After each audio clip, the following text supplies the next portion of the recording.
A cocky heavyweight boxer underestimates an old martial arts teacher in the ring, mocking the humble instructor as grandpa, who'll be easy money for charity. The arrogant champion towers over his smaller opponent, flexing for cameras while promising to put the old man to sleep gently. But this 69-year-old fighter stepping into the MGM Grand ring isn't just some unknown teacher from Chinatown. This is Jackie Chan himself. The heavyweight has no idea. He just insulted a living legend who spent decades perfecting the art of making bullies pay for their arrogance. While the champion brags about his perfect knockout record, the martial arts master quietly prepares to deliver a boxing lesson 50 years in the making. The Vegas crowd expects a mismatch, but they're about to witness why some warriors only get more dangerous with age. The young fighters team films everything, thinking they're documenting an easy payday, but they're actually recording their champion's most humiliating defeat. What happens when raw power meets ancient wisdom in the squared circle? Can the heavyweights' muscles overcome a lifetime of martial arts mastery?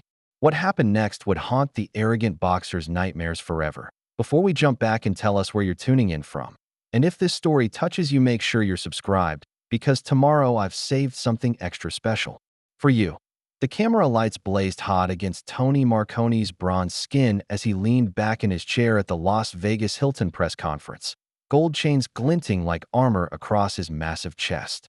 At 28, Thunder, Tony commanded attention effortlessly, 6'3" of sculpted muscle wrapped in a $5,000 suit that strained against his heavyweight frame. His perfectly styled black hair caught the light as he flashed. His million-dollar smile, the same cocky grin that had sold millions in pay-per-view buys. 28-0, baby. Tony's voice boomed across the packed conference room, his Brooklyn accent thick with arrogance. 24 knockouts, and tomorrow night makes it 29 straight. He pounded the table with a fist the size of a small ham, rattling the microphones. They call me Thunder for a reason.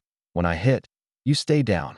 Sal Ricci, his slick promoter, nodded approvingly from the side, diamond pinky ring catching the light as he adjusted his silk tie. The man oozed Vegas excess, tanned leather skin, silver hair slicked back with enough gel to waterproof a boat, and a smile that could sell sand in the desert. Behind him, Tony's entourage filled the back row like a small army. Trainer Eddie Kowalski with his weathered boxer's face, girlfriend Candy Martinez posing for Instagram photos, and cutman Vinny DeMarco checking his phone. "Tell us about your opponent," called out a reporter from the middle of the pack. That Tony's laugh was sharp and dismissive. "Some old martial arts teacher from Chinatown named Jackie something." He waved his hand like swatting a fly. "I'll carry him for 3 rounds. Make it look good for the cameras, then put him to sleep gentle-like. Don't want to hurt Grandpa too bad. This is for charity, after all." The room erupted in laughter, but Betty Walsh remained stone-faced in the back row. At 65, the veteran sports reporter had covered boxing's golden age and watched its decline into spectacle. Her silver hair was pulled back severely, intelligent eyes sharp behind designer glasses as she raised her hand. "Don't you think you should show some respect for any opponent willing to step into the ring with you?" Her voice cut through the chatter like a blade. Tony's grin widened, showing perfect white teeth. "Respect? Lady, I'm being generous here. This old man gets a payday he'd never see otherwise. The kids get their charity money, and Vegas gets to watch Thunder do what Thunder does best." He stood up, all 239 pounds of him, flexing for the cameras. "Besides, what's he gonna do? Throw fortune cookies at me?" More laughter rippled through the room.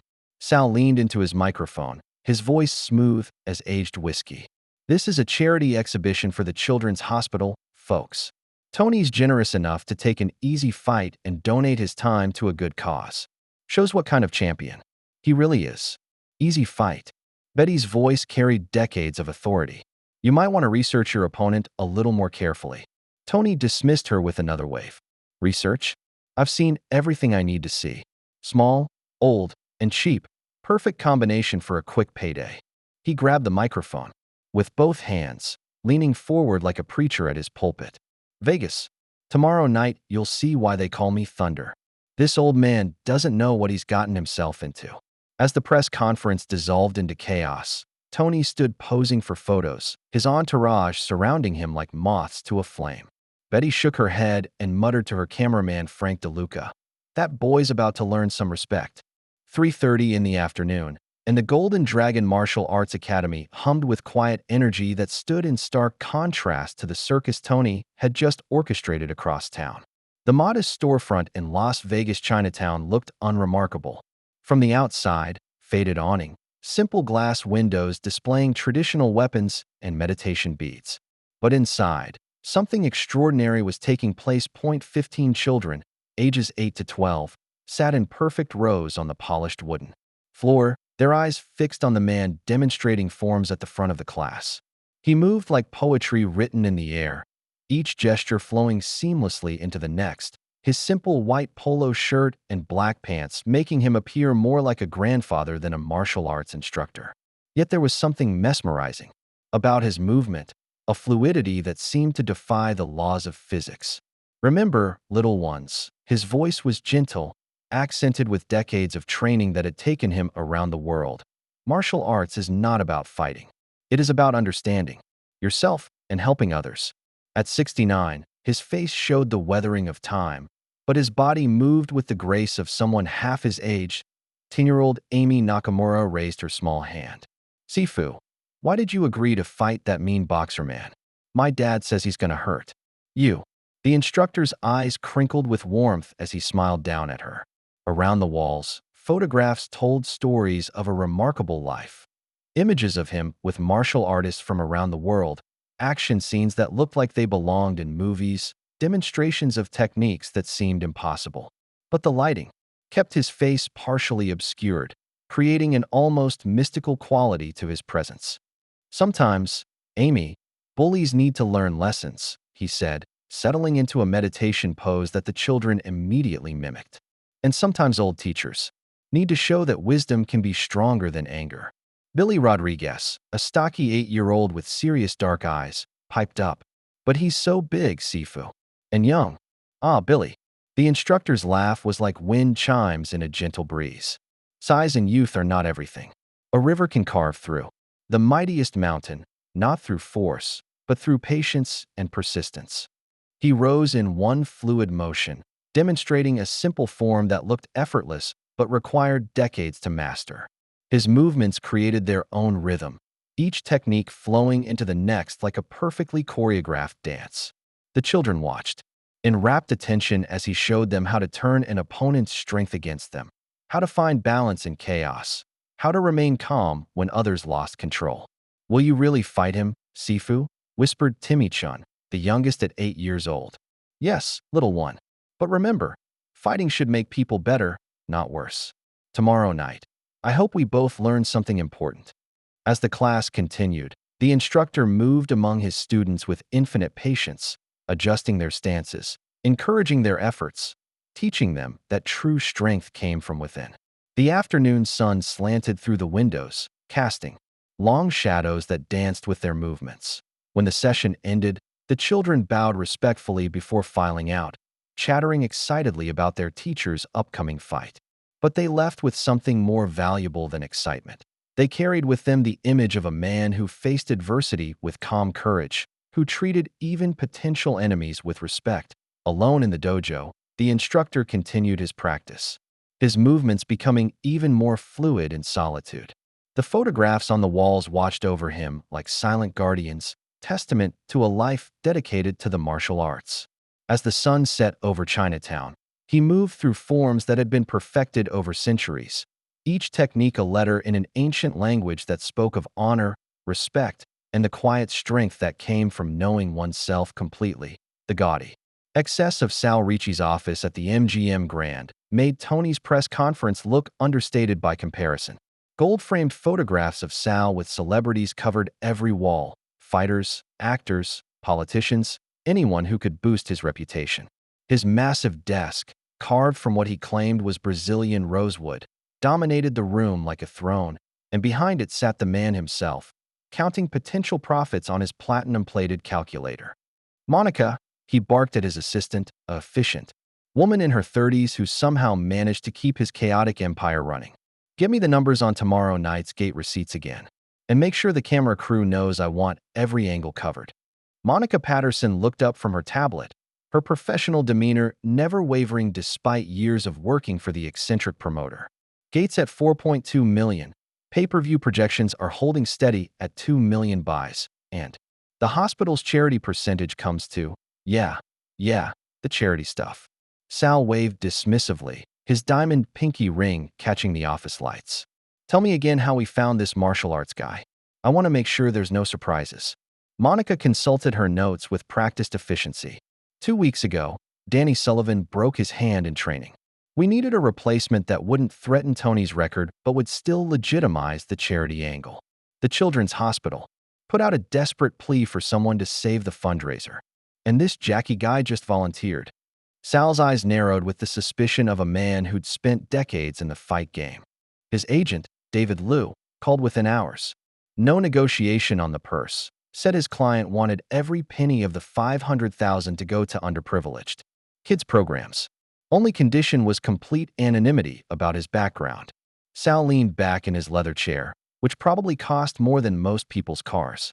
The walls around him showcased his rise through boxing's promotional ranks, photos with champions, event posters from legendary fights, championship belts displayed like trophies. But beneath all the glitter lay the calculating mind of a man who saw everything in terms of profit margins. Perfect setup, he mused, lighting a Cuban cigar that filled the room with expensive smoke. Unknown opponent, charity angle, Tony gets. An easy knockout to build momentum for the Williamson fight. Plus, we film everything for that documentary deal. Monica shifted uncomfortably. The documentary project was Sal's latest scheme, a behind-the-scenes look at Tony's dominance that would be edited to make any opponent look foolish, regardless of what actually happened in the ring. It was the kind of manipulation that made her question her career choices, but the pay was too good to walk away from. The film crew's already in position, she reported dutifully. They'll capture everything from Tony's preparation to the knockout. Should make great promotional material. Brilliant. Sal stood up, spreading his arms wide like he was embracing the universe. Tony gets highlight reel footage, the old man. Gets his 15 minutes of fame before getting put to sleep, and we make millions while looking charitable. I'm so smart it hurts sometimes. He walked to his window, overlooking the strip, the neon lights already beginning to flicker to life in the gathering dusk. Below, thousands of tourists wandered the streets, completely unaware that tomorrow night they'd witnessed something extraordinary. But Sal saw only dollar signs and photo opportunities. Make sure the camera crew gets good shots of the size difference, he instructed, puffing on his cigar. I want people to see exactly how generous Tony's being by not hurting this old-timer too badly. Family-friendly knockout, you know? Builds his image as a compassionate champion. Monica nodded and made notes, though something nagged at her about the whole arrangement.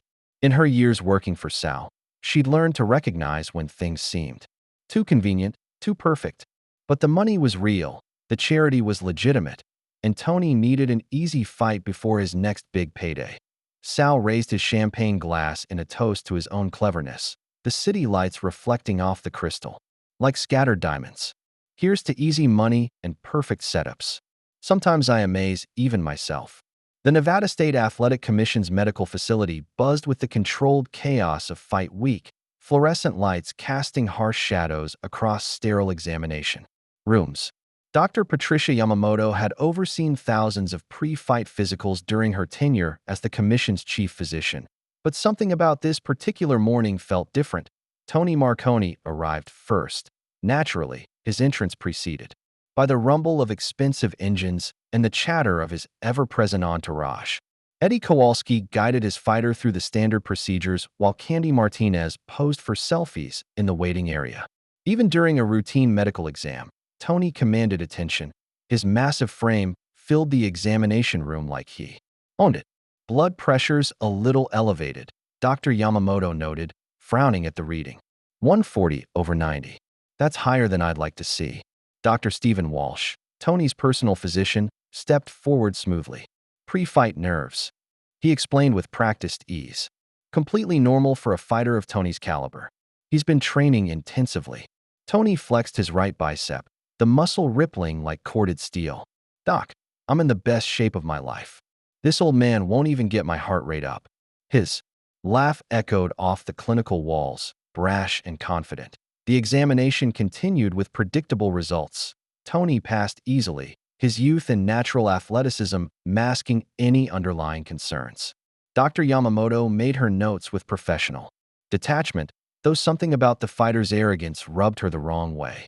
In her 15 years with the commission, she'd learned to recognize the difference between confidence and delusion. 30 minutes after Tony's departure, a modest Honda Civic pulled into the parking lot. No entourage, no fanfare, just a man. In his late 60s, wearing simple jeans and a polo shirt, walking through the front door like any other patient. "You must be the martial arts instructor," Dr. Yamamoto said, consulting her clipboard. The contrast couldn't have been more striking, where Tony had demanded attention. This man seemed to deflect it naturally. "Yes, doctor. Thank you for seeing me on such short notice." His voice carried an accent that spoke of worldly experience, and when he moved to the examination table, Dr. Yamamoto noticed something extraordinary. His gait was fluid, balanced, like he was walking on water rather than linoleum. For a man approaching 70, his posture was remarkable, spine straight, shoulders relaxed, every movement economical and precise. The examination began routinely, but quickly became anything but standard. Blood pressure, 110/70, better than most athletes half his age. Resting heart rate, 52 beats per minute, indicating cardiovascular conditioning that defied explanation. When Dr. Yamamoto tested his reflexes, the hammer barely touched his knee before his leg responded with lightning quickness. "How old are you exactly?" she asked, genuinely puzzled by the readings. The man smiled, his eyes crinkling with gentle humor. "Let's just say I'm experienced, doctor. Age is just a number, don't you think?" Jennifer Park, the young commission assistant, handling paperwork, looked up expectantly. "I need a name for the official forms, sir." "Of course." He took the pen and signed with fluid strokes. "Jackie Chan." The pen clattered to the floor as Jennifer's eyes widened. Mark Stevens, the other assistant, looked up from his computer terminal with sudden interest. The younger staffers exchanged glances of confusion, but the older commission employees who'd been around since the golden age of combat sports began to murmur among themselves. Betty Walsh, covering the medical examinations for her sports blog, had been waiting in the corner with her cameraman, Frank DeLuca. When she heard the name, her professional composure cracked for the first time in decades. She whispered urgently to Frank, her voice barely audible, "This changes everything." Dr. Yamamoto continued her examination with growing amazement. Jackie's flexibility was extraordinary. He could touch his palms flat to the floor without bending his knees. His muscle tone was that of a man in his prime, lean and functional rather than bulky. Most remarkably, his body showed the evidence of a lifetime dedicated to physical perfection, not the artificial enhancement of modern athletics, but the natural conditioning that came from decades of disciplined training. "Your physical condition is remarkable," she admitted, making notes that would become legendary in commission files. "I've never seen readings like this from someone your age." "Thank you, doctor. I've been fortunate to maintain my training throughout the years." As the examination concluded, Jackie dressed quietly while the commission staff buzzed with excitement. The name had spread through the facility like wildfire, and suddenly everyone wanted a glimpse of the man who'd just turned a routine charity fight into something unprecedented. Walking to the parking lot, Jackie was intercepted by Betty Walsh, her journalist instincts overriding her usual professional distance. "Mr. Chan," she said breathlessly, "do you realize what you're walking into tomorrow night?" Jackie paused by his modest Honda, considering her question with the same thoughtfulness he'd shown during the examination. The late morning sun caught the silver in his hair, but his eyes remained youthful and alert.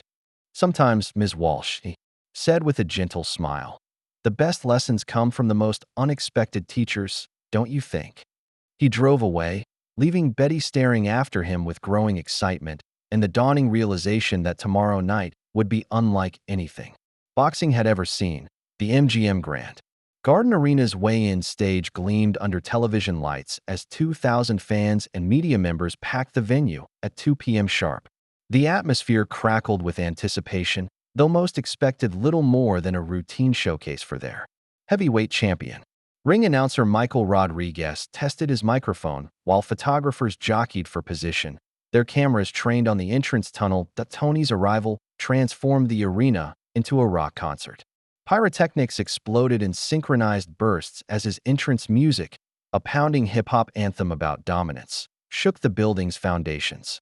He emerged through billowing smoke wearing a custom robe that cost more than most people's annual salary, its gold threading spelling out "Thunder" in letters visible from the cheap seats. His entourage followed like a small army. Eddie Kowalski stone-faced and professional. Candy Martinez working her phone's camera. Sal Ricci beaming like he'd personally invented boxing. The champion worked the crowd masterfully, shadowboxing for the cameras, flexing his massive arms, pointing to celebrities in the front rows who waved back enthusiastically.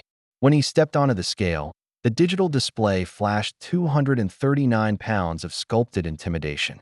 Tony raised both arms above his head, his biceps straining against his skin as flashbulbs exploded in strobing waves. "Vegas," he roared into the microphone. "Tomorrow night, thunder strikes." The crowd roared its approval, feeding off his infectious arrogance. High rollers in $1,000 suits applauded politely while taking notes for their betting sheets. The odds makers had already posted their lines. Tony favored 50 to 1. The biggest mismatch in recent memory. Jackie's entrance couldn't have provided a starker contrast.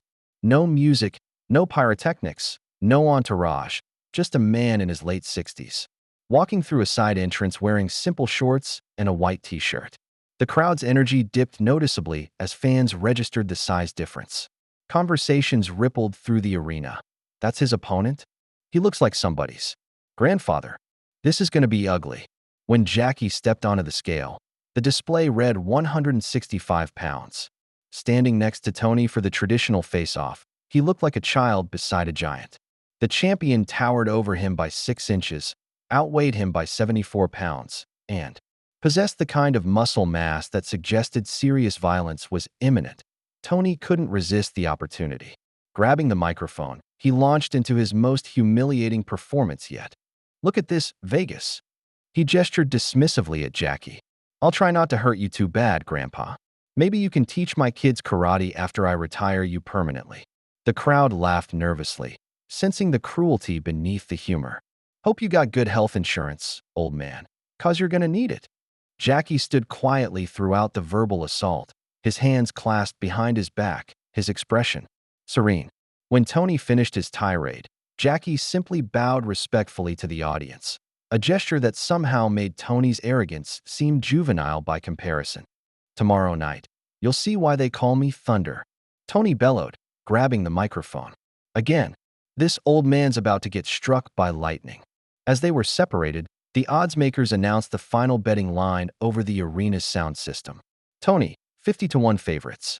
Jackie, the longest shot in Las Vegas history. But in the crowd, a few older faces watched with different expressions, not pity, but anticipation. They remembered when legends walked among mortals, and tomorrow night felt like a reckoning 30 years in the making. Fight night at the MGM Grand Garden Arena arrived with the electric anticipation that only Las Vegas could generate. By 6 p.m., 18,000 fans had filled every seat, their voices creating a wall of sound that vibrated through the building's steel framework. The undercard fights were finishing to polite applause, but everyone knew they were merely appetizers. Before the main course, the celebrity section glittered with A-list actors, professional athletes, and business moguls who'd paid premium prices for what they expected to be premium entertainment. High roller suites overlooked the ring like modern-day Coliseum boxes, their occupants sipping champagne and discussing betting strategies with casual indifference. The atmosphere was electric but dismissive. This was expected to be spectacle, not sport. In the bowels of the arena, 2 very different scenes played out in the fighter dressing rooms. Tony's preparation space pulsed with energy that bordered on chaos. Loud music pumped from speakers while his masseuses worked on muscles that looked carved from granite. Multiple television screens showed highlights of his greatest knockouts, each devastating blow replayed in slow motion. His entourage filled every corner. Eddie Kowalski wrapping his hands with methodical precision, Vinny DeMarco organizing his supplies, Ray Castellano working 2 phones simultaneously. First round, Tony screamed while pounding a heavy bag that shook with each impact. I'm putting Grandpa to sleep in the first. Sweat flew from his body as he threw combinations that would have hospitalized normal men. His girlfriend Candy filmed everything for social media, capturing his confidence for his millions of followers. The room reeked of testosterone and ambition, everyone feeding off Tony's infectious arrogance. Sal Ricci stood in the corner conducting business on his phone, already planning the post-fight celebration party. The documentary cameras rolled continuously, capturing what they assumed would be the final preparation before another highlight reel knockout. Down the hallway, Jackie's dressing room occupied a different planet entirely. The space was modest, almost Spartan, no music, no television, no crowd of supporters. Mickey Donovan sat quietly in the corner, his weathered hands folding towels with the methodical care of someone who'd prepared fighters for 50 years. Jackie sat in perfect meditation posture on a simple folding chair, his breathing so controlled. It barely seemed to move his chest. His eyes were closed, his hands resting gently on his knees, his entire being focused inward. The room felt peaceful despite being in the heart of combat sport's most violent arena. When he finally opened his eyes, Jackie moved through gentle stretching exercises that looked more like Tai Chi than fight preparation. Each movement flowed seamlessly into the next, his body preparing itself through ancient methods that predated modern sports science by centuries. "You sure about this, Jackie?" Mickey asked, his voice carrying the concern of genuine friendship. "That boy hits like a freight train, and he's got 30 years on you."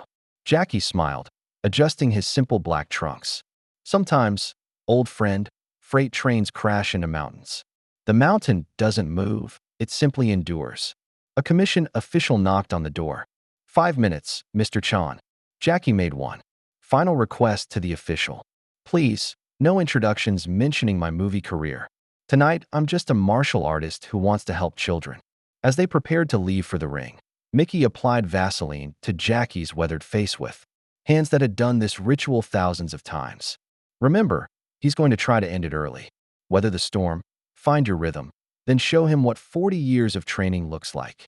Jackie stood, his posture perfect despite his age. "The storm will pass, Mickey. It always does." The arena. Lights dimmed as both men prepared to walk toward their destiny.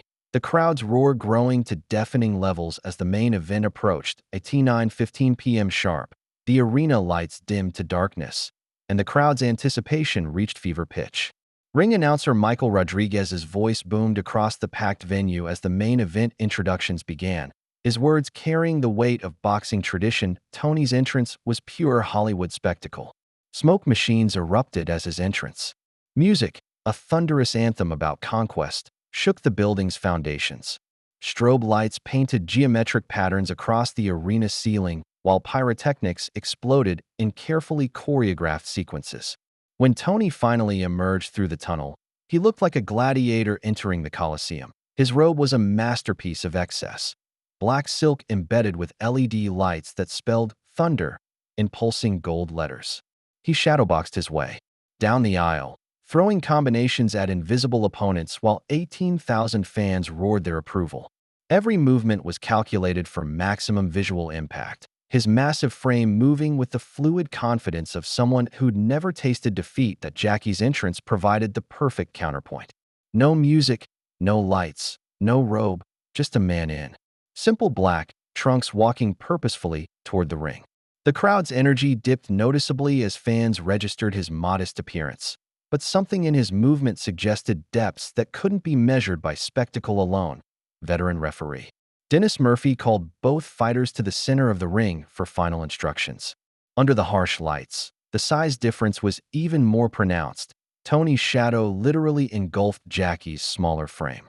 The champion's muscles rippled beneath his skin like coiled steel cables, while Jackie appeared almost fragile by comparison. "I want a clean fight," Murphy instructed, his voice carrying the authority of 2 decades officiating the world's biggest fights. "Protect yourselves at all times, obey my commands, and touch gloves if you want to." Tony extended his massive fist with theatrical generosity, grinning down at his opponent. "Last chance to quit, Grandpa. I promise I'll make it quick." Jackie touched gloves respectfully, his expression serene.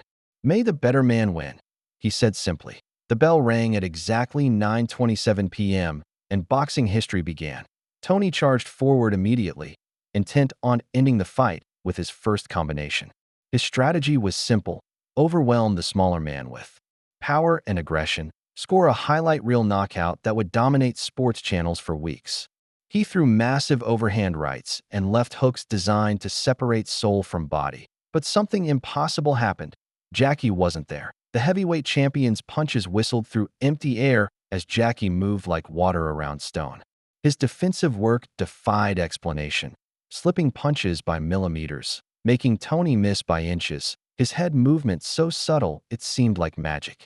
When Tony's massive right hand grazed his temple, Jackie rolled with the impact, dissipating the force through technique perfected over decades. The few shots that found their target landed on shoulders, arms, and gloves. Never flush, never clean, never with the devastating impact that had ended Tony's previous 24 fights.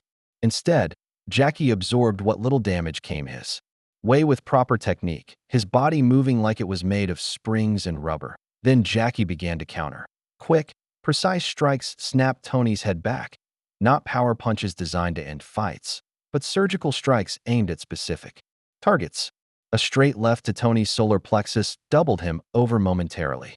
A right hand to his floating ribs made him wince. Each counter came from impossible angles, Jackie's footwork creating openings that didn't exist in traditional boxing. The crowd fell gradually silent as they realized this wasn't the mismatch they'd expected. Tony threw over 40 punches in the first round, each one delivered with knockout intention, but landed fewer than a dozen clean shots. Meanwhile, Jackie's dozen counters all found their marks with surgical precision. When the bell ended round one, Tony walked to his corner breathing hard from the unaccustomed exertion of missing his target. Jackie moved to his corner with the same fluid grace he'd shown entering the ring, unmarked and calm that eye in Tony's corner. Panic was already setting in. Eddie Kowalski frantically wiped sweat while trying to process what he'd just witnessed. He's making you miss everything. You threw bombs and hit nothing. In Jackie's corner, Mickey simply smiled. Perfect. You showed him everything he needs to see. Now show him what he can't handle. The 60-second break between rounds felt like an eternity in Tony's corner. Eddie Kowalski worked frantically, wiping rivers of sweat while trying to make sense of what had just occurred. His fighter had thrown everything in his arsenal at what should have been an easy target, yet somehow landed almost nothing clean. He's slippery as an eel, Eddie muttered, applying ice to Tony's already swelling right hand. But he can't keep that up forever. Go to the body this round. Make him carry your weight. Across the ring, Jackie sat calmly while Mickey gave simple instructions. He's going to come harder now. His pride's wounded. Use that anger against him. Round two's opening bell brought a more systematic Tony, his wild aggression replaced by calculated pressure. He'd learned from the first 3 minutes, using his significant reach advantage to establish his jab, forcing Jackie to work harder defensively. The heavyweight's boxing fundamentals began to show as he mixed body shots with head hunters, cutting off ring angles with professional precision. For the first time, Jackie was forced to give ground. Tony's jab found its mark repeatedly, snapping Jackie's head back and establishing rhythm. A hard right hand to the ribs made Jackie grimace, the first sign of damage he'd shown. The crowd stirred as their champion finally began imposing his will, but Jackie adapted with the fluidity that marked his entire career. He began incorporating more offensive techniques, no longer content to simply defend and counter. Quick combinations flowed from his hands like water from a spring, left hook to the body, straight right to the head, uppercut as Tony dropped his guard. Each sequence was textbook perfect, delivered with timing that spoke of decades perfecting his craft. The crowd started to murmur as they realized this elderly opponent possessed skills that transcended normal boxing. His combinations were poetry in motion, each punch setting up the next with mathematical precision. When Tony rushed forward with wild hooks, Jackie didn't just slip them, he made the heavyweight pay for his aggression. Midway through round two, it happened. Tony, frustrated by his inability to land clean shots, abandoned technique for raw power. He rushed forward with a 5-punch combination designed to overwhelm through volume and violence. But Jackie had been waiting for exactly this moment. The instance when anger would overcome intelligence, as Tony's wild right hand whistled past his ear. Jackie executed a counter sequence that belonged in boxing textbooks. Slip right, step. Inside Tony's guard, left hook to the body that doubled the heavyweight over. Then a picture-perfect right uppercut that caught Tony as he bent forward into the punch. The impact was audible throughout the arena, a sound like a baseball bat striking. A watermelon. Tony's legs buckled as his eyes rolled back, and for the first time in his professional career, the heavyweight champion dropped to one knee. The crowd fell silent except for a sharp intake of 18,000 breaths. On the canvas, Tony shook, his head, trying to clear the fog that had suddenly descended over his consciousness. His pride was wounded deeper than his body. He'd never been dropped, never felt truly vulnerable in the ring. Referee Dennis Murphy began his count while Tony struggled to process what had happened. At the count of 8, he rose unsteadily, his legs still uncertain beneath him. The bell saved him from further punishment, but nothing could save him from the knowledge that his aura of invincibility had shattered in Tony's corner. The atmosphere had shifted from confidence to concern. Eddie applied eyes to a growing mouse under his fighter's left eye while Sal Ricci paced frantically, his documentary cameras capturing something very different from what he'd planned. But in a corner of the arena where older boxing fans congregated, a different energy was building. Someone started a quiet chant. Jackie, Jackie. The name rippled through the crowd like a stone dropped in still water, and suddenly people began remembering legends they thought had been forgotten. As round 3 approached, both fighters knew. The dynamic had shifted irrevocably. Tony's invincibility was gone, and Jackie had announced his presence to the world in the most dramatic way possible. The real fight was just beginning. The bell for round 3 rang at 9:33 p.m. to the loudest crowd noise of the night. What had begun as polite anticipation had transformed into genuine excitement as 18,000 fans realized they were witnessing something unprecedented. The dismissive chatter of the early rounds had been replaced by electric anticipation that crackled through the arena like lightning. In the high roller sections, conversations had shifted from casual entertainment to serious analysis.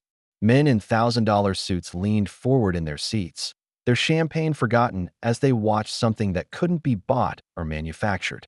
The celebrity row buzzed with hushed conversations as actors and athletes tried to process what they were seeing. Tony emerged from his corner with renewed determination, but also visible frustration. The knockdown had wounded his pride more than his body, and his usual cocky swagger had been replaced by focused aggression. He'd spent his entire career intimidating opponents with size and power, psychological warfare that established dominance before the first punch was thrown. But Jackie seemed immune to intimidation, treating Tony's threats with the same calm attention he'd give a misbehaving student. The heavyweight abandoned any pretense of boxing technique, reverting to the street fighter that lurked beneath his championship polish. He threw wild haymakers designed, not just to win, but to hurt, to punish Jackie for the humiliation of that first knockdown. His punches whistled through the air with murderous intent, each one carrying enough power to end most fights. But Jackie had entered a different realm entirely.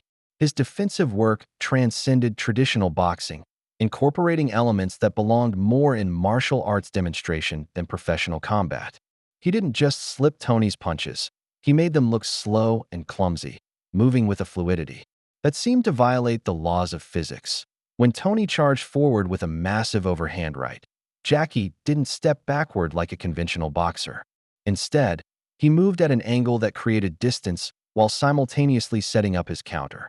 The heavyweight's momentum carried him past his target, leaving him exposed for a split second that Jackie exploited with surgical precision. The sequence that followed would be replayed on highlight reels for decades. As Tony stumbled past, overcommitted to his wild attack, Jackie planted his left foot and spun with the grace of a ballet dancer. His right heel caught Tony flush on the temple, a spinning heel kick that had no business working in a boxing ring but connected with devastating accuracy. Tony crashed to the canvas like a felled tree, his massive frame hitting the mat with an impact that shook the ring posts. The crowd erupted in a sound somewhere between a gasp and a roar, thousands of people witnessing something they'd never seen before and might never see again. Referee Dennis Murphy began his count while Tony struggled to understand what had happened. He'd been hit by punches that felt like sledgehammers. But this was different. Surgical, precise, delivered with a technique that belonged in a different century. The count of 7. Tony rose unsteadily, his legs still betraying him. His eyes held a new expression, not just surprise, but the dawning realization that he was facing something beyond his understanding. The crowd was on its feet now, their energy feeding Jackie while putting additional pressure on Tony. What had begun as a showcase was rapidly becoming a reckoning, and everyone in the arena could feel the shift in momentum like a change in atmospheric pressure. Between rounds, Tony's corner had become a scene of controlled panic. Eddie Kowalski worked frantically, pressing an ice pack against the growing swelling under Tony's left eye while trying to devise a strategy for something he'd never encountered in 30 years of training fighters. "He's not boxing," Eddie hissed, his weathered face creased with confusion. "That kick shouldn't be legal." It was a punch that looked like a kick. Dennis Murphy had ruled, his veteran experience allowing him to maintain fight flow while adapting to unprecedented circumstances. Legal technique, unusual delivery. Tony rose for round 4, genuinely threatened for the first time in his professional career. His usual psychological advantages, size, power, intimidation, had proven useless against an opponent who seemed to exist outside normal fighting parameters. Desperate times called for desperate measures. The round began with Tony immediately reverting to tactics that would have been considered dirty in any amateur gym. He opened with what appeared to be a body shot but landed deliberately low, the kind of borderline technique that could be disguised as accidental. When Jackie moved in close, Tony held him with one arm while throwing short punches with the other, clinch work that skirted the edge of legality that in the traditional exchanges. Tony began using his elbows accidentally during breaks, stepping on Jackie's feet during movement, and generally employing every trick learned during his rise through boxing's less savory venues. These were the tactics of someone who'd learned to fight in gyms where referees looked the other way and winners were determined by any means necessary. But Jackie adapted with the genius that had made him legendary. Every dirty trick became an opportunity for spectacular counters. When Tony held and hit, Jackie used the clinch to his advantage, breaking free with techniques that turned defensive positions into offensive opportunities. When Tony stepped on his feet, Jackie somehow used the momentary imbalance to create angles for his strikes. The most remarkable transformation was psychological. Where other fighters might have been frustrated or angered by Tony's tactics, Jackie seemed to welcome them. Each dirty trick was met with calm acceptance and immediate adaptation. As if he'd spent decades preparing for exactly this kind of opponent, Tony's frustration grew exponentially as nothing worked. His power shots were slipped, his dirty tactics backfired, and his intimidation fell on deaf ears. Worse, he was accumulating damage at an alarming rate. Jackie's precision striking was opening cuts, creating swelling, and targeting specific areas with surgical accuracy. The cut above Tony's right eye, opened during an accidental clash of heads that Tony had initiated, began bleeding steadily. Vinny DeMarco would have his hands full between rounds, trying to keep his fighter's vision clear while the damage mounted. By the round's end, Tony was breathing heavily, not from exertion, but from the stress of fighting someone who seemed immune to every weapon in his arsenal. His usual confidence had been replaced by something approaching desperation, and everyone in the arena could see the shift that in Jackie's corner. Mickey applied ice to some minor swelling around the ribs but otherwise had little work to do. "He's getting desperate," the old trainer observed. "Desperate fighters make mistakes. Be ready." Jackie nodded, his breathing still controlled, his eyes still calm. "He is learning that anger makes poor strategy," he said simply. "Soon he will understand that some lessons cannot be avoided." As round 5 approached, the crowd sensed blood in the water. The hunter was becoming the hunted, and everyone in the MGM Grand Arena knew they were witnessing something that would be talked about. 4 generations. During the break between round 4 and 5, something extraordinary happened in the broadcast booth. Betty Walsh, who had covered boxing for 4 decades, began weaving together the threads of a story that would electrify not just the arena, but the international audience watching on pay-per-view. "Ladies and gentlemen," her voice carried decades of authority as she leaned into her microphone, "I need to tell you exactly who is in that ring right now.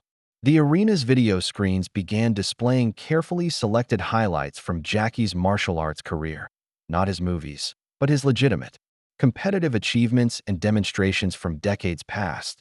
The footage was mesmerizing. A younger Jackie performing forms that seemed to defy gravity, demonstrations of technique that looked impossible until you saw them executed with perfect precision. Competitive matches where he'd faced opponents half his age and made them look like beginners.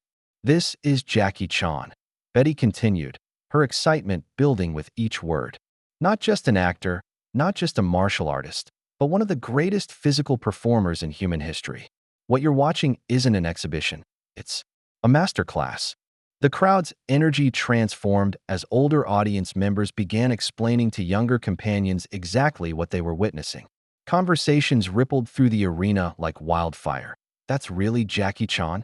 I thought he was just in movies. My grandfather used to watch his fights on TV. In the celebrity section, the atmosphere shifted from casual entertainment to genuine fascination. Professional athletes who dismissed the fight as a curiosity were now studying every movement with the attention of students watching a master. The high roller suites buzzed with new betting activity as the odds began shifting for the first time in Vegas history. The international broadcast numbers spiked dramatically as word spread through social media.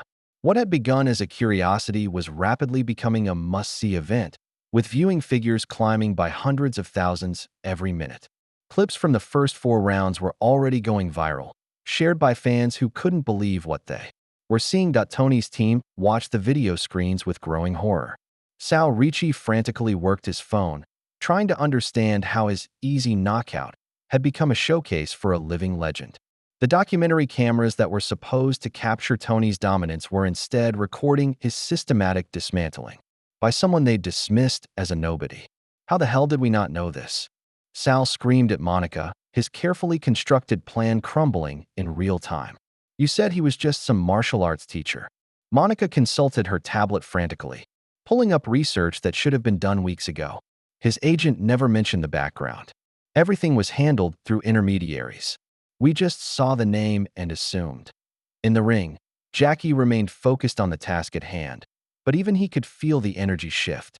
The crowd that had initially pitted him was now his biggest supporter, their enthusiasm creating a wall of sound that seemed to lift him off his feet. Mickey grinned as he watched the transformation. "Took him long enough to figure out who you are," he said, applying Vaseline with practiced efficiency. "Now they know they're watching history." Jackie smiled, adjusting his mouthpiece. "History is written by those who show up, my friend." Tonight, we both showed up. As round 5 approached, both the arena and the global audience understood they were no longer watching a mismatch. They were witnessing the return of a legend, and every person present would remember this night for the rest of their lives. The real show was about to begin. Round 5 began with an arena that had been completely transformed. The crowd was on its feet before the bell rang, their energy creating a tangible force that seemed to lift Jackie off the canvas. What had started as dismissive curiosity had become passionate investment, and every person in the MGM Grand understood. They were witnessing something unprecedented. Jackie emerged from his corner, moving with even more fluidity than before, as if the crowd's recognition had unlocked something deeper within him. The martial artist who had spent decades perfecting his craft was ready to demonstrate why legends never truly fade. They simply wait for the right moment to remind the world of their greatness. The combination of boxing fundamentals with martial arts created a fighting style that had never been seen in a professional ring. Jackie's footwork generated angles that didn't exist in traditional boxing. His punches came from directions that defied conventional defense, and his timing was so perfect it seemed supernatural. Tony charged forward with desperate aggression, throwing combinations that would have overwhelmed any normal opponent. But Jackie had transcended normal parameters entirely. He moved like water around stone, each defensive technique flowing seamlessly into offensive opportunity. When Tony threw his massive overhand right, Jackie didn't just slip it. He redirected the heavyweight's own momentum into a counter sequence that belonged in an art gallery. The ring became Jackie's canvas, and every technique was a brushstroke in a masterpiece 40 years in the making. His famous improvisational skills transformed the boxing ring into his personal playground. The ropes became part of his defensive scheme, the corners became launching points for unexpected attacks, and even the referee's position was factored into his movements. Then came the sequence that would define the fight. Tony rushed forward with a five-punch combination designed to overwhelm through sheer volume. But Jackie saw the pattern before it developed, his experience allowing him to read Tony's intentions like words on a page. As the heavyweight committed to his attack, Jackie executed something that belonged more in a martial arts demonstration than a professional boxing match. He caught Tony's leading jab with his left hand, spun inside the heavyweight's guard with balletic grace, and delivered an uppercut that seemed to lift Tony's feet off the canvas. The technique was impossible to categorize. Part boxing, part martial arts. Entirely Jackie Chan, Tony's massive frame left the ground for a split second before crashing back to earth, his legs collapsing beneath him like a controlled demolition. The crowd's roar was deafening as the heavyweight champion went down for the second time, his eyes glassy and unfocused. Referee Dennis Murphy began his count while the arena exploded in sound that threatened to bring down the roof. This wasn't just a knockdown. It was a statement that transcended sports. Age hadn't diminished Jackie's abilities. It had refined them into something approaching perfection. Tony rose at the count of 7, but something fundamental had changed. The arrogant champion who'd entered the ring was gone, replaced by a young man who was finally understanding the difference between reputation and reality. The round's final minutes became a clinic. Jackie didn't press for a finish. Instead, he demonstrated technique after technique with the patience of a master teacher. Each combination was different, each defensive sequence unique, each counter a lesson in the possibilities that existed when mind and body worked in perfect harmony. When the bell ended round 5, Tony stumbled to his corner, looking like he'd been through a war. His face was marked, his confidence shattered, and his understanding of fighting completely transformed. In his corner, Jackie sat calmly, while Mickey shook his head in amazement. 40 years I've been around this game, the old trainer said, and I ain't never seen nothing like what you just did. Jackie smiled, his breathing still controlled despite 5 rounds of combat. Sometimes, old friend, the student becomes ready to learn. That young man is beginning to understand. The crowd remained on its feet, knowing they were witnessing something that would be remembered long after the last light dimmed in Las Vegas. Rounds 6 and 7 became Tony's championship moment, not because he was winning, but because he finally showed the heart that had carried him to the heavyweight title. Stripped of his arrogance and forced to confront his own mortality in the ring, the young fighter discovered reserves of courage he'd never needed to access. Between rounds, Eddie Kowalski abandoned conventional wisdom and embraced desperation. "Forget everything I taught you about technique," he growled, pressing ice against Tony's accumulating damage. "This ain't about boxing anymore. This is about survival. Get inside, rough him up, make it ugly. Use every dirty trick you know." Tony nodded grimly, his earlier cockiness replaced by the focused determination of a man fighting for his professional life. The cuts above both eyes were bleeding steadily, his left cheek was swollen, and his ribs ached from Jackie's surgical bodywork. But somewhere beneath the damage, his championship heart was finally beating. Round 6 opened with a transformed heavyweight. Gone was the showboat who'd entered seeking highlight reel knockouts. In his place stood a fighter who understood that survival required abandoning pride. Tony pressed forward relentlessly, using his size advantage to crowd Jackie against the ropes, leaning his full weight into clinches, making every exchange a battle of attrition. His corner's increasingly desperate advice proved effective in small doses. Tony began targeting Jackie's body systematically, each shot aimed at sapping the older man's stamina. He roughed Jackie up in clinches with techniques learned in amateur gyms where referees looked the other way. Most importantly, he began using his youth as a weapon, pressing a pace that would test any 69-year-old's conditioning. For the first time in the fight, Jackie was forced to work truly hard. Tony's relentless pressure made every defensive technique more demanding, every counter more costly. The heavyweight's rough tactics disrupted Jackie's rhythm, forcing him to adapt continuously rather than dictate the action. Round 7 saw Tony find his best success of the fight. A hard right hand to Jackie's ribs visibly hurt the martial arts legend. doubling him over momentarily.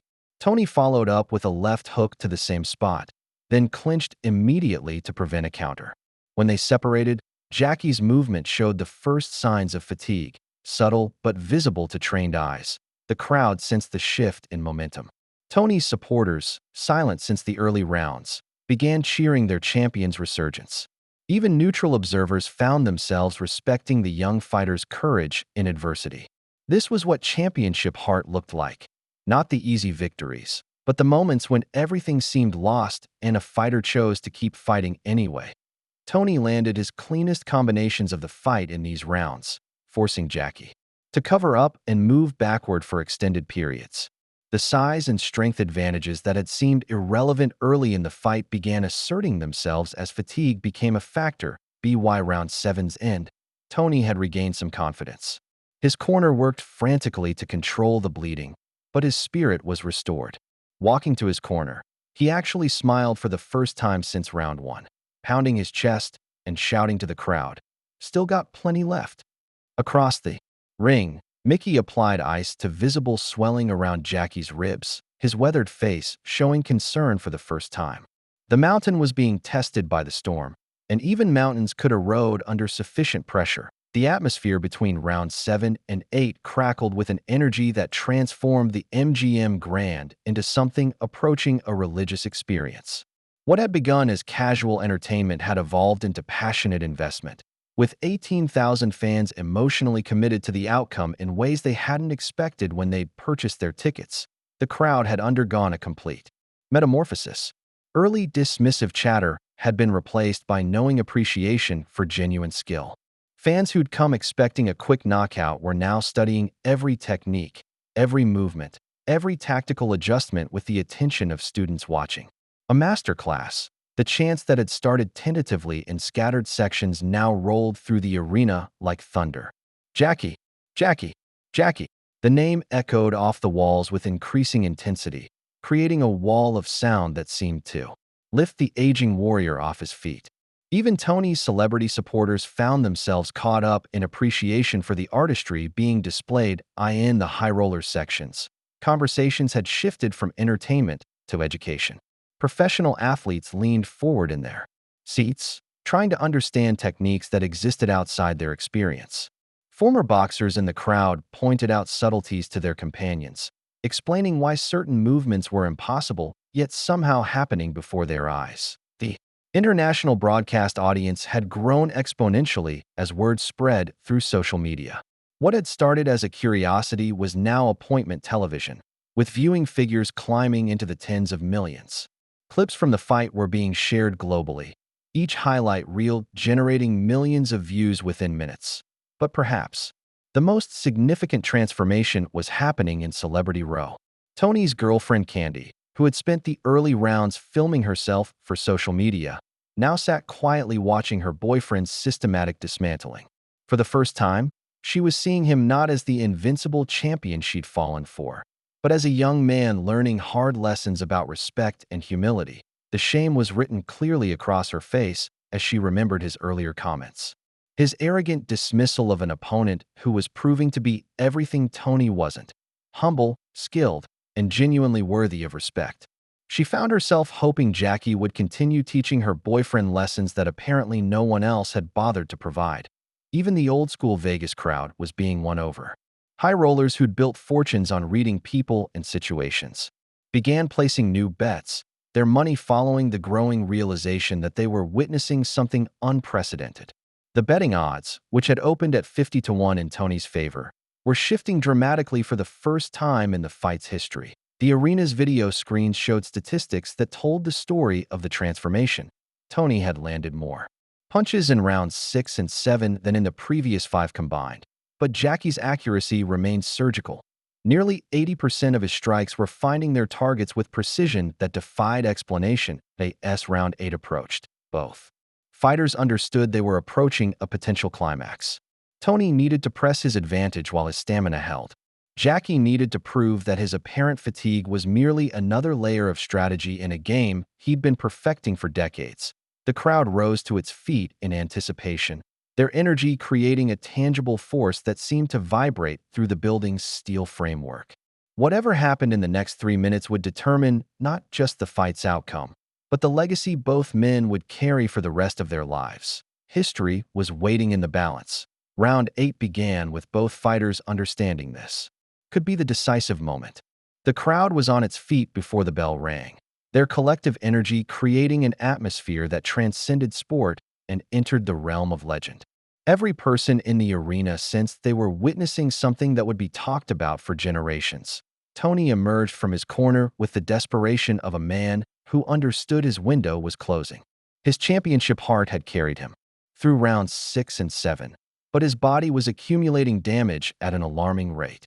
The cuts above. Both eyes were bleeding steadily despite Vinny DeMarco's best efforts, and his ribs ached from Jackie's surgical precision. But desperation bred creativity. Tony threw everything he had left, combinations that mixed power with volume, rough tactics that pushed the boundaries of legality, and raw determination that came from somewhere deeper than technique. For brief moments, he looked like the champion who dominated the heavyweight division. Jackie seemed to find a second wind that defied every law of aging and conditioning. His movement became even more fluid as Tony tired, his combinations flowing like a perfectly choreographed dance. It was as if the crowd's energy was feeding him, their appreciation unlocking reserves that had been waiting decades for the right moment to emerge. The exchanges in round 8 belonged in boxing museums. Tony would throw powerful combinations that forced Jackie to work defensively. Then Jackie would counter with sequences that redefined what was possible inside a boxing ring. Neither man gave ground, both understanding that this round might determine their legacies. With 90 seconds remaining, Jackie unleashed a combination that would be replayed on highlight reels for decades. As Tony threw a desperate overhand right, Jackie slipped inside, delivered a left hook to the body that doubled the heavyweight over, then caught him with a right uppercut as he bent forward. The sequence was poetry in motion, each movement flowing seamlessly into the next. Tony's legs buckled, but his championship heart kept him upright. He grabbed Jackie in a clinch, buying precious seconds to clear his head while the crowd roared its appreciation for both men's courage. As the round wound down, something extraordinary happened. Tony, battered and beaten but not broken, began to show genuine respect for his opponent. Between exchanges, he touched gloves with Jackie, not the theatrical gesture from the opening bell, but the authentic acknowledgement between warriors who'd tested each other's limits. When the final bell rang, both men embraced briefly in the center of the ring. Tony's arrogance had been completely stripped away, replaced by hard-earned wisdom about what true strength looked like. Jackie's grace in combat had transformed not just the fight, but the man fighting him. Walking to his corner, Tony sat heavily on his stool for the first time, his body finally showing the accumulated damage. His team worked frantically with ice and cold compresses, but everyone could see the toll 8 rounds had taken. Across the ring, Jackie moved with the same fluid grace he'd shown in round 1, but keen observers noticed subtle signs of fatigue, slightly heavier breathing, a momentary pause before sitting on his stool. The crowd sensed that both men had given everything they had. Tony appeared ready to quit, his body language suggesting that even his championship heart had reached its limits. As his corner worked desperately to revive him, Jackie approached with what appeared to be a gesture of respect, perhaps offering Tony a way to exit with dignity intact. The arena held its collective breath, expecting a sporting conclusion to an incredible battle. But in boxing, as in life, the most dramatic moments often come when they're least expected. The moment between rounds stretched like eternity as Jackie approached Tony's corner with what appeared to be genuine concern for his opponent's welfare. The crowd held its breath, sensing that this gesture might provide a graceful conclusion to an extraordinary battle. After 8 rounds of systematic dismantling, Jackie's approach seemed to offer Tony a way to surrender with dignity intact. Tony looked up from his stool, his face a mask of cuts and swelling that told the story of the fight better than any scorecard. For a moment, his eyes showed something that hadn't been there since childhood, genuine respect for someone other than himself. The arrogant champion who'd entered the ring had been completely stripped away, replaced by a young man learning hard lessons about humility. Jackie extended his hand with the same grace he'd shown throughout the fight, his expression offering understanding rather than judgment. The gesture was pure sportsmanship, recognition that both men had given everything they had, and that sometimes the greatest victories came through mutual respect rather than total domination. But in that moment of vulnerability, Tony's true character emerged with devastating clarity. Without warning, he exploded from his stool and threw the most devastating punch of his career, a right hand loaded with every ounce of strength he had left, powered by desperation, humiliation, and the rage of someone who couldn't accept being beaten by a better man. The sucker punch caught Jackie completely unprepared, his guard down as he'd approached with genuine sportsmanship. The impact was sickening. Jackie's head snapped back violently as he crashed to the canvas, his body going limp as his skull bounced off the mat. The arena fell silent except for 18,000 sharp intakes of breath, the crowd stunned by the betrayal of every principle that made boxing a sport rather than simple violence. Tony raised his arms in premature celebration, screaming at the crowd as if he'd achieved something worthy of praise. Still the champion, still undefeated. His voice cracked with hysteria as he ignored the boos cascading down from every section of the arena. Referee Dennis Murphy began the mandatory count while Jackie lay motionless, apparently unconscious from the devastating blow. The punch had been technically legal. The round hadn't officially ended, but it violated every principle of sportsmanship that separated professional boxing from street fighting. At the count of 6, Jackie stirred slightly. At 8, his eyes opened, unfocused and glassy. At 9, he somehow found the strength to rise, his legs unsteady as he swayed on his feet. The crowd erupted in appreciation for his courage, but everyone could see he was badly hurt. As the round officially ended, the arena's video screens began showing slow-motion replays from multiple angles. What they revealed sent shock waves through the crowd and the global television audience. Between rounds, Tony's cutman Vinny DeMarco had secretly loaded his fighter's glove with small weights, hiding the illegal modification while pretending to adjust the hand wraps. The evidence was undeniable in high-definition slow motion.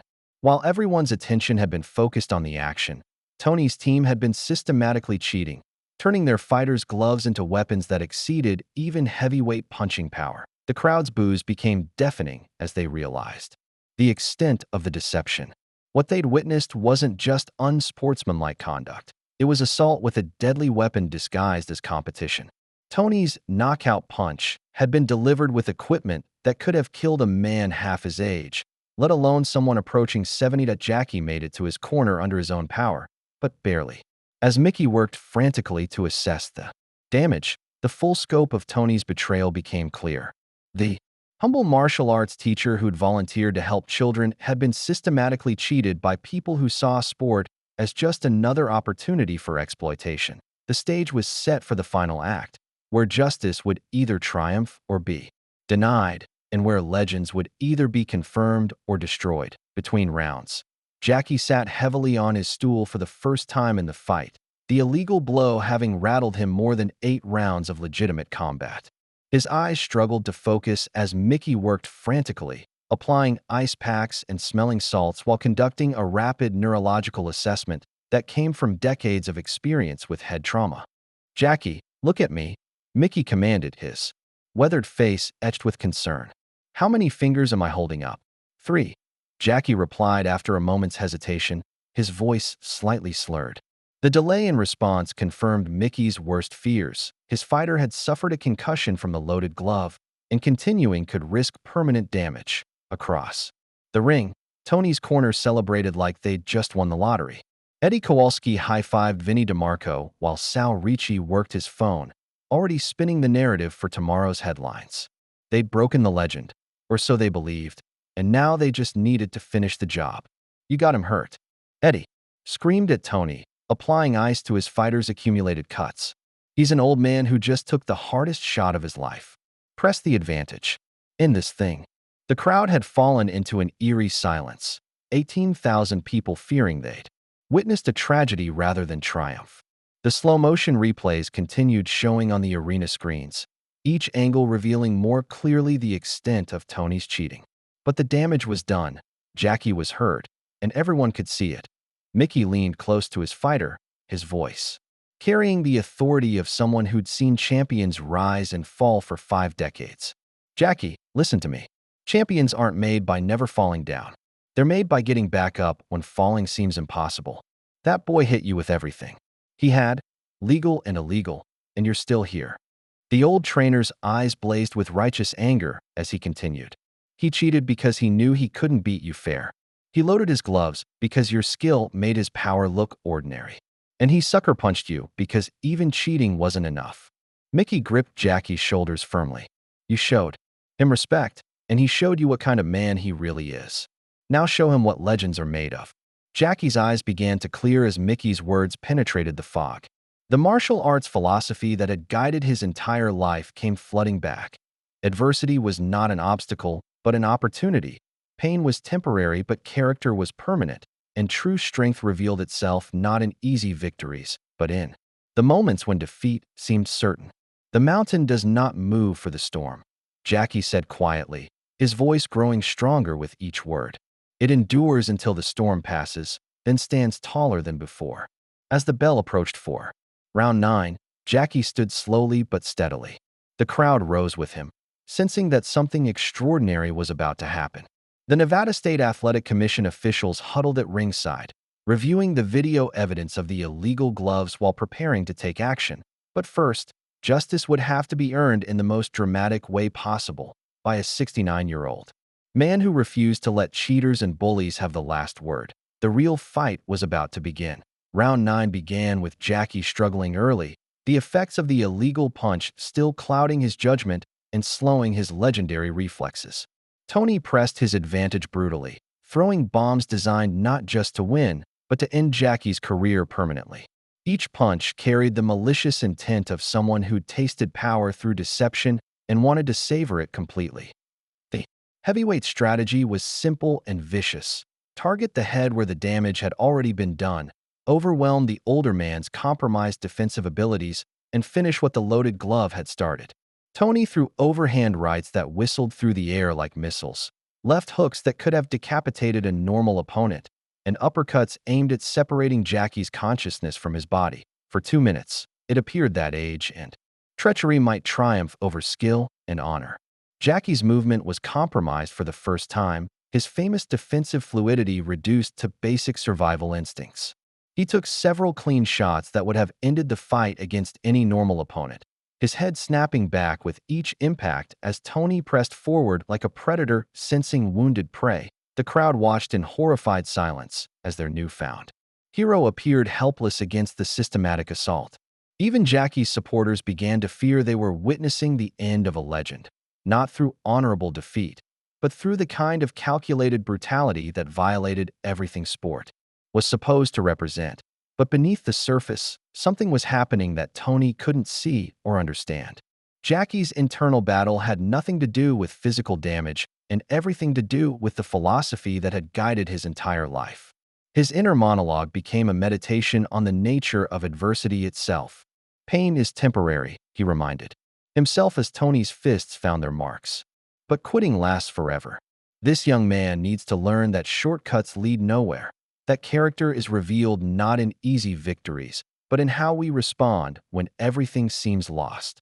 Gradually, almost imperceptibly at first, Jackie's legendary conditioning began to assert itself.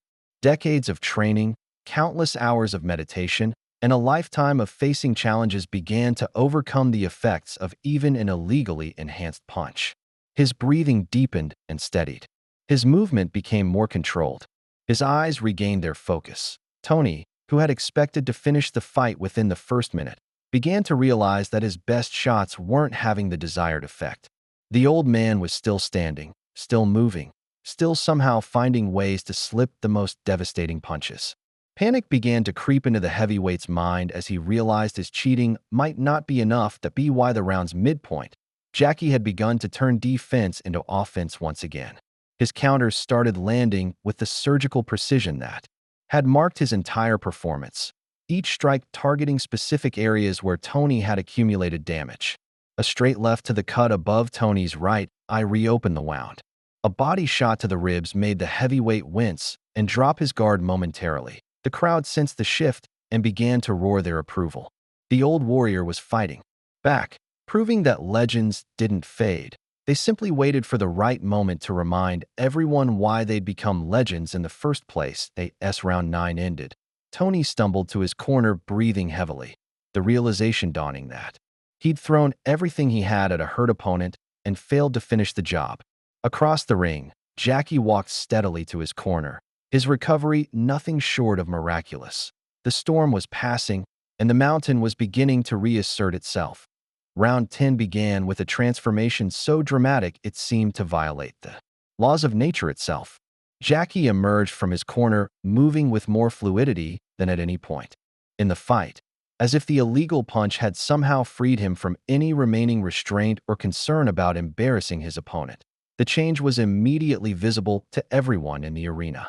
Where Tony's cheating had been meant to break Jackie's spirit, it had instead unleashed something that transcended normal human limitations. His movement became otherworldly, combinations that seemed to violate the laws of physics, defensive work that made Tony's punches look like they were moving in slow motion. Tony charged forward with desperate aggression, but he was no longer fighting just Jackie Chan. He was fighting against the accumulated wisdom and skill of 40 years spent perfecting the martial arts. Every technique Jackie had ever learned, every principle he'd ever mastered, every moment of training he'd ever endured came together in a display that belonged more in legend than reality. The combinations that flowed from Jackie's hands defied categorization. They were part boxing, part kung fu, part poetry, and entirely unlike anything that had ever been seen in a professional ring. Each sequence built on the last, targeting Tony's accumulated damage with surgical precision while demonstrating techniques that seemed to exist at the intersection of multiple fighting disciplines that a straight left to Tony's solar plexus doubled him over. As he bent forward, Jackie caught him with an uppercut that straightened him up, then followed immediately with a left hook to the temple that made the heavyweight's knees buckle. The sequence took less than 2 seconds, but contained enough technique to fill a textbook. Tony realized he'd unleashed something he couldn't control or understand. His punches, which had seemed devastating against normal opponents, now looked clumsy and predictable.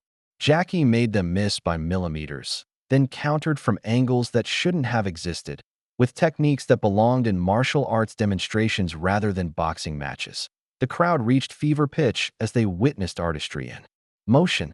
Every defensive sequence was perfect, every counter precisely targeted, every movement a masterpiece of timing and technique. This wasn't just fighting. It was a demonstration of what human movement could achieve when perfected over decades of dedicated practice. But Tony's confidence completely evaporated as he faced the terrible realization that he was outclassed in every conceivable way. His size meant nothing against superior technique. His youth was irrelevant when facing accumulated wisdom. His power was useless when he couldn't land clean shots. But perhaps most devastating was the psychological impact. Jackie wasn't just beating him. He was making it look effortless, demonstrating with every exchange that the gulf between them was not just one of skill, but of fundamental understanding about what fighting truly meant. As the round progressed, Tony's punches became increasingly desperate and wild. He abandoned all technique in favor of raw power, throwing haymakers that had no chance of landing against an opponent who could read his intentions before he'd fully formed them. Jackie's response was to become even more precise, even more surgical in his targeting. Each counter found its mark with mathematical certainty, accumulating damage while demonstrating why legends were legends, not because they never faced adversity, but because they transformed adversity into opportunity. When the bell ended round 10, Tony stumbled to his corner, looking like he'd been through a war, while Jackie walked calmly back to his, having completely taken over the fight through pure artistry. Round 11 opened with Jackie demonstrating something that would be studied by boxing historians for generations: the complete integration of Eastern martial arts philosophy with Western boxing technique. His respect for boxing tradition showed as he began systematically outboxing Tony using pure technique, proving that he could beat the heavyweight champion at his own game without relying solely on martial arts. The lesson was unmistakable. Jackie could have ended this fight in spectacular fashion at any point, but instead chose to demonstrate the full spectrum of fighting arts. He threw combinations that would have impressed any boxing purist. Crisp jabs that snapped Tony's head back. Hook combinations that targeted specific areas with scientific precision. Uppercuts that rose from his feet through his entire body. But these weren't just boxing techniques executed by a martial artist. They were boxing techniques perfected by someone who understood the deeper principles that connected all fighting arts. Every punch was thrown with the footwork of kung fu, the timing of a master, and the precision of someone who'd spent decades studying human movement. Tony's earlier dirty tactics from the middle rounds now backfired spectacularly. Every time he tried to rough Jackie up in the clinches, Jackie used the close quarters to demonstrate techniques that turned defensive positions into offensive opportunities. When Tony attempted to hold and hit, Jackie somehow made the clinch work in his favor, breaking free while landing short, devastating shots to the body. The most remarkable aspect was Jackie's ring generalship, his ability to control distance, pace, and positioning with the skill of a chess master. He made Tony fight at the range where Jackie's techniques were most effective, while keeping the heavyweight away from his own strengths. Every exchange happened exactly where Jackie wanted it to happen. Meanwhile, at ringside, the Nevada State Athletic Commission officials were conducting their own fight. Supervisor Janet Morrison huddled with Inspector Rick DeLuca, reviewing the undeniable video evidence of the illegal glove loading. The slow-motion replays from multiple angles showed Vinnie DeMarco's cheating with courtroom clarity. "We've got him dead to rights," Morrison said grimly, making notes on her official scorecard. "Loaded gloves, illegal enhancement of striking power. That knockdown in round 8 is getting overturned." Referee Dennis Murphy received the signal from the commission table during a break in the action. With the authority granted by decades of officiating experience, he made the announcement that sent shock waves through the arena. "Due to evidence of illegal equipment, the knockdown scored in round 8 is hereby ruled invalid and stricken." From the record, the crowd erupted in approval as justice began to assert itself. Tony's team realized their multiple schemes had not only failed, but backfired completely. The documentary footage they'd planned to use for humiliating Jackie now showed their own fighters' systematic cheating and ultimate defeat. Sal Ricci's face went white as he understood the implications. His easy money fight had become a public relations nightmare that would haunt his career. The cameras that were supposed to capture Tony's dominance had instead recorded one of the most spectacular comebacks in boxing history. As round 11 ended, Tony walked unsteadily to his corner, his face a roadmap of accumulated damage. The cuts above both eyes were bleeding freely. His left cheek was swollen to twice its normal size, and his ribs ached from Jackie's surgical body work. But more than physical damage, Tony had suffered something deeper: the complete destruction of his false confidence and the dawning realization that everything he believed about himself was built on a foundation of lies. Across the ring, Jackie sat calmly, his breathing still controlled, his eyes still clear. The mountain had weathered the storm, and now it was time to show the world what happened when legends stopped holding back. Round 12, the final round, began. With an electric atmosphere that seemed to vibrate through the MGM Grand steel framework. The crowd was on its feet before the bell rang, sensing that history was about to be written in the most dramatic fashion possible. Jackie emerged from his corner with the purposeful movement of a master craftsman preparing to complete his masterpiece. Tony stumbled forward on unsteady legs, his face a grotesque mask of cuts and swelling that told the story of 11 rounds better than any scorecard. His earlier arrogance had been completely stripped away, replaced by the desperate aggression of a man fighting for his professional survival. But desperation, as Jackie had learned over decades of study, made opponents predictable: the heavyweight. Through wild combinations powered by nothing but pride and stubbornness, his technique had completely abandoned him. Punches came from telegraphed angles, his footwork was clumsy, and his defensive positioning was non-existent. He was fighting on pure instinct now, the kind of raw aggression that might work in a street fight but was suicide against a master tactician. Jackie moved with the patience of someone who had all the time in the world. His boxing IQ shone as he systematically set up the conclusion he'd been building toward for 12 rounds. Every defensive movement had a purpose. Every counter was positioning Tony for the inevitable finale. Every technique was a note in A symphony that would crescendo in the most spectacular fashion. The crowd sensed something special approaching. Jackie's movement became even more deliberate, his techniques more precise, as if he was conducting an orchestra and the final movement was about to begin. He allowed Tony to think he was pressing the action, let the heavyweight believe he still had a chance, while systematically removing every avenue of escape. The Tony's team gave him conflicting advice from the corner, their panic evident in their voices. "Box him," Eddie screamed. "No, rough him up," Sal countered. "Just survive," Vinny added desperately. The cacophony of instructions only added to Tony's confusion as he stumbled forward, throwing punches that had no chance of finding their target. With 90 seconds remaining in the fight, Jackie began positioning himself with surgical precision. He moved Tony exactly where he wanted him, slightly off balance from throwing a wild overhand right, leaning forward with his weight committed, his chin exposed as he tried to generate power from desperation rather than technique. The setup was masterful in its simplicity. Jackie feinted with a jab that made Tony duck and weave in the wrong direction, then took a small step to his left that put him at the perfect angle. Tony, seeing what he thought was an opening, charged forward with everything he had left, the same reckless aggression that had defined his approach throughout the fight.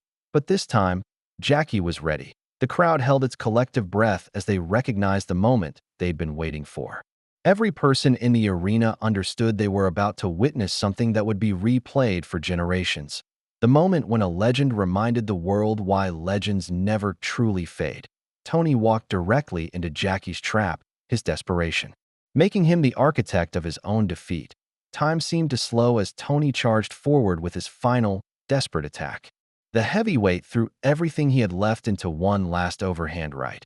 All his remaining strength, all his fading hope, all his wounded pride concentrated into a single punch that he believed could still save his undefeated record.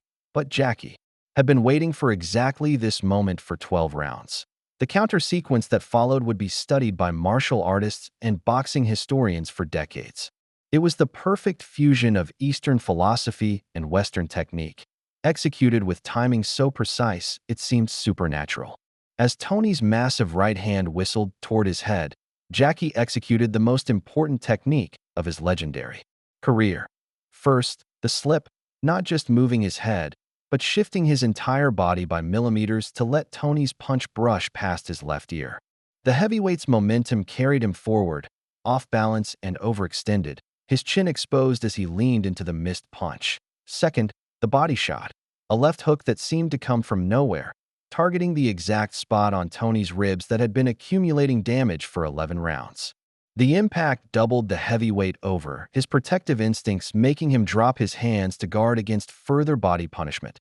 Third, the finish. As Tony bent forward in pain, Jackie rose with a right uppercut that caught the heavyweight perfectly under the chin.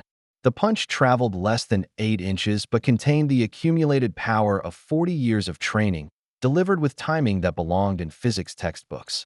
The sound of impact was audible throughout the arena, a sharp crack that made 18,000 people wince simultaneously.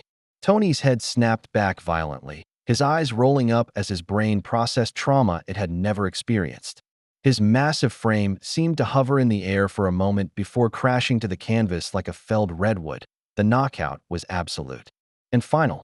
Tony's body hit the mat with an impact that shook the ring posts, his limbs going limp as consciousness abandoned him completely. Referee Dennis Murphy didn't need to count. Everyone in the arena could see that Tony wasn't getting up from this one. But Jackie's first instinct wasn't celebration. Before Murphy could even begin the count, Jackie was moving toward his fallen opponent with genuine concern. The martial arts philosophy that had guided his entire life demanded respect for all opponents, especially those who'd been humbled by their own limitations. A.S. Murphy waved his arms to signal the official end at exactly 2:47 of round 12. Jackie knelt beside Tony, checking on his welfare with the same care he'd show any injured student. When the heavyweight finally regained consciousness 30 seconds later, the first face he saw was Jackie's, not gloating in victory, but ensuring his opponent's safety. The crowd exploded in a sound that threatened to bring down the arena roof. 18,000 people were on their feet, their voices combining into a roar of appreciation that transcended sport and entered the realm of pure human emotion. They had witnessed something that would live in their memories forever. The moment when a legend proved that some things never fade. They just wait for the right time to shine. Tony struggled to his feet with Jackie's help, the arrogant champion who'd entered the ring completely gone. In his place stood a young man who'd learned the hardest lesson of his life, that true strength comes from character, not just physical gifts. The image of Jackie helping his defeated opponent to his feet would become one of the most iconic photographs. In sports history, proof that the greatest victories come not from destroying others, but from lifting them up. The ring filled with commission officials, doctors, and media as the immediate aftermath of the knockout played out under the blazing arena lights. Dr. Patricia Yamamoto quickly examined Tony, her professional assessment confirming what everyone had witnessed. He'd been knocked unconscious cleanly and completely, but showed no signs of serious neurological damage beyond a severe concussion. Jackie's first words to Tony as the heavyweight regained full consciousness epitomized everything that made him legendary. "Are you okay, young man?" he asked with genuine concern, supporting Tony's weight as the bigger man struggled to find his bearings. "You showed real heart tonight. That matters more than any record." The transformation in Tony was immediate and complete. The arrogance that had defined his public persona crumbled in the face of such unexpected grace from the man he'd cheated, insulted, and tried to humiliate. For the first time in his adult life, Tony felt genuine shame for his behavior, not just the cheating, but the cruel dismissal of someone who deserved nothing but respect.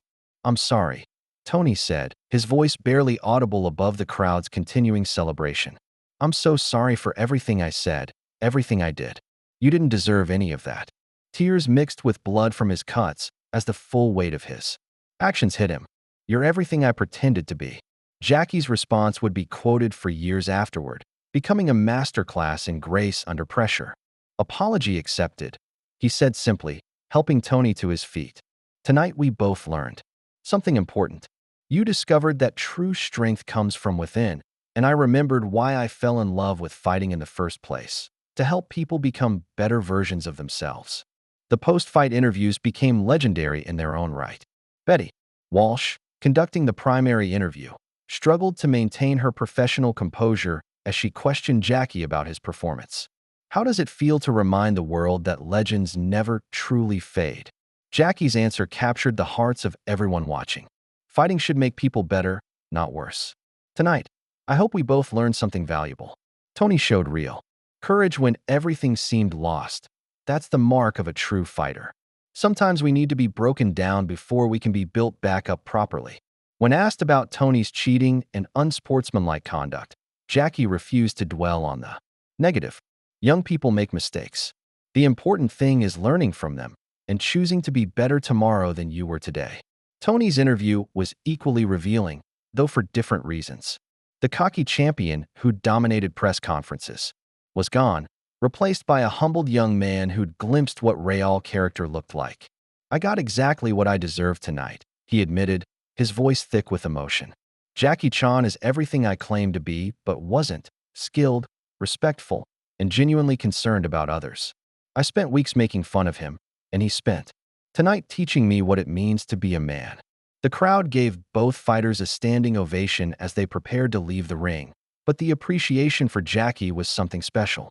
18,000 people were on their feet, their applause continuing for nearly 10 minutes as they celebrated not just a remarkable athletic performance, but a demonstration of values that seemed increasingly rare in modern sports. Both men finally left the ring together, Jackie supporting Tony's still unsteady steps.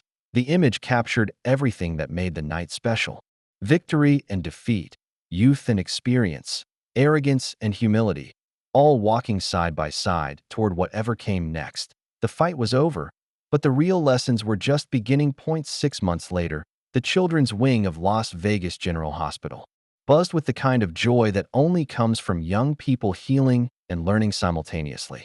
In a bright, airy room designed specifically for physical therapy, Jackie moved through gentle Tai Chi forms with a group of young patients whose battles made heavyweight boxing look simple by comparison. The transformation was remarkable on multiple levels. The $500,000 from the fight, combined with additional donations inspired by Jackie's performance, had created an entire new wing dedicated to pediatric care.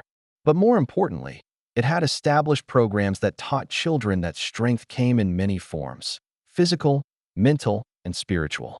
"Remember, little ones," Jackie said softly as he guided 8-year-old Maria through a basic form. "The strongest people are those who help others become stronger too." The girl, recovering from surgery that had saved her life, beamed as she managed the complete sequence without assistance.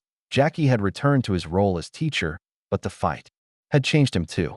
The global attention that followed his victory could have led to endorsement deals, movie offers, and a return to the spotlight he'd deliberately left behind. Instead, he'd chosen to channel everything back into the work that had always mattered most to him: helping others discover their own potential. A gentle knock on the door interrupted the session. Tony Marconi entered quietly, carrying a bag of equipment and wearing the simple clothes of someone who discovered that expensive designer outfits couldn't buy self-respect. His face still showed faint scars from the fight, but his expression radiated something that had been missing for years: genuine peace. "Sorry I'm late," he said to Jackie, his voice carrying none of its former arrogance. Traffic was heavier than expected. The children greeted Tony with enthusiasm that would have amazed anyone who'd witnessed his pre-fight behavior. Over the past months, he'd become a regular volunteer, teaching young patients basic boxing fundamentals while emphasizing respect, discipline, and the importance of never using strength to hurt others. "Can you show us the jab sequence again, Mr. Tony?" asked 10-year-old Marcus, a boy fighting leukemia who'd found strength through learning proper technique. "Of course, buddy," Tony replied, kneeling to the boy's level. "But remember what I always say: boxing isn't about hitting people. It's about learning to control yourself, building confidence, and understanding that real champions are made by how they treat others." Jackie watched with satisfaction as Tony patiently corrected the boy's form, his enormous hands gentle as he adjusted tiny fists. The arrogant bully who'd entered the ring 6 months ago was gone completely, replaced by someone who discovered that his greatest victories would come from building others up rather than tearing them down. "How's the training going?" Jackie asked during a break, referring to Tony's preparation for his comeback fight, his first since their encounter. "Different," Tony admitted with a smile. "I'm learning to fight for the right reasons now.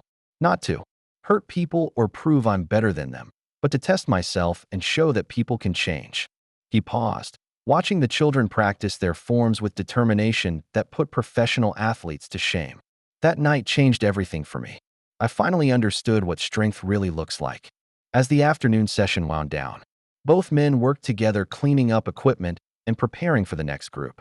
Their partnership had become one of the most remarkable redemption stories in sports history: the legend who'd proven that grace could triumph over arrogance, and the young man who discovered that true championship came from character rather than records. Outside, the Las Vegas sun was setting over a city that remembered that night 6 months ago as the moment when something special had happened. But inside the hospital, something even more important was occurring daily. Young people learning that heroes weren't defined by what they could destroy, but by what they chose to build. Betty Walsh's final voiceover from her documentary about the fight captured it perfectly. That night, 2 men entered the ring: a champion and a legend. Only one man left as both. But in the end, boxing won because it reminded us that the greatest victories happen when we lift others up rather than tear them down. The camera pulled back through the hospital window as both men continued working with the children, their laughter echoing through halls where healing happened in ways that had nothing to do with medicine and everything to do with the human spirit. Some lessons, it turned out, were worth getting knocked down to learn. If you liked the story, please watch another story on our channel and subscribe to the channel.